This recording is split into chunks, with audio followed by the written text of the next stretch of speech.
Hey, greetings everyone from our home to yours. I hope that this finds you safe and well. Happy Sunday. Today, I think I have to do another public service announcement. So last week, we did public service announcement 1, and that public service announcement is that Jesus is the way, the truth, and the life. And today, I need to talk to you about something else.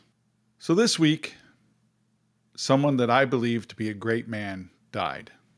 And no, I'm not talking about Charlie Kirk. And while I can't share this person's name, I can share a little bit about him. He was a leader in the organization that I work for. And what little I know about him, he was a great leader. He was a person who gave and gave and gave. He was a person that did everything that he could to motivate you, to leave you feeling better, and to help you as a leader grow to be the best version of yourself that you could be. He had a way of getting his opinion across that it didn't seem like an order, and it was in that way that he let you see all points of view, let you voice your opinion. It was in the way that he was able to get you to understand what he needed and what he wanted, that even though it differed from your opinion, you wanted to follow his way because of the way that he was able to convince you that you needed to get the mission done.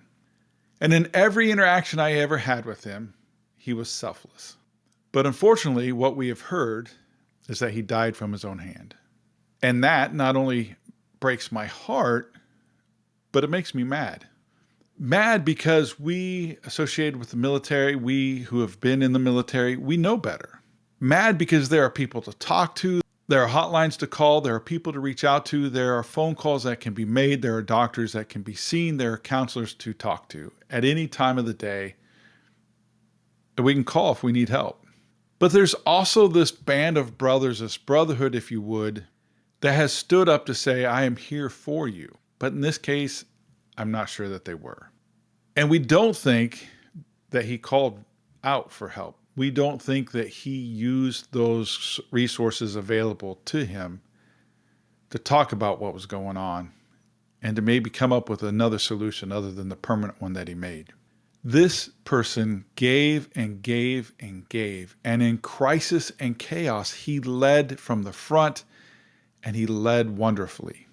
That's what I want to talk to you about. That's the public service announcement for today, and that is to check your friends, check your family.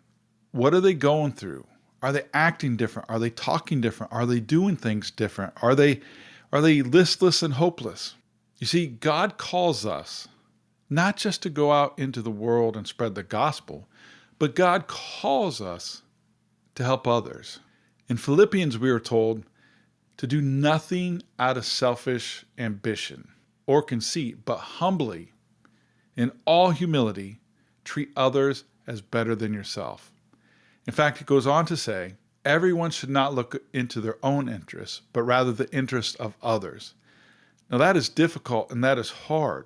But think about it. What if we really started to live that way? I don't think we as a nation are living that way.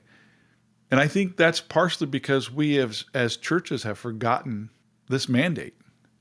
Sure, we know Jesus said, treat others like you wanted to be treated.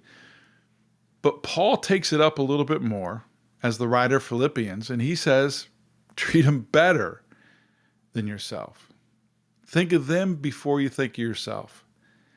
And if we were to think about others as more important than ourselves, think about the interactions. Think about the way that our lives would change. Think about the way that the world would change around us. I mean, think about it. If we really lived that way, there would be no road rage. There would be no one being killed because they had a difference of opinion or a political view as someone else.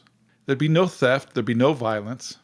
And no one would feel so hopeless and alone that the only way to solve the problem would be to take their own life.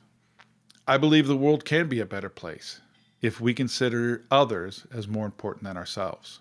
So may you go this week believing and knowing that we should treat others as better than ourselves, but also do a buddy check.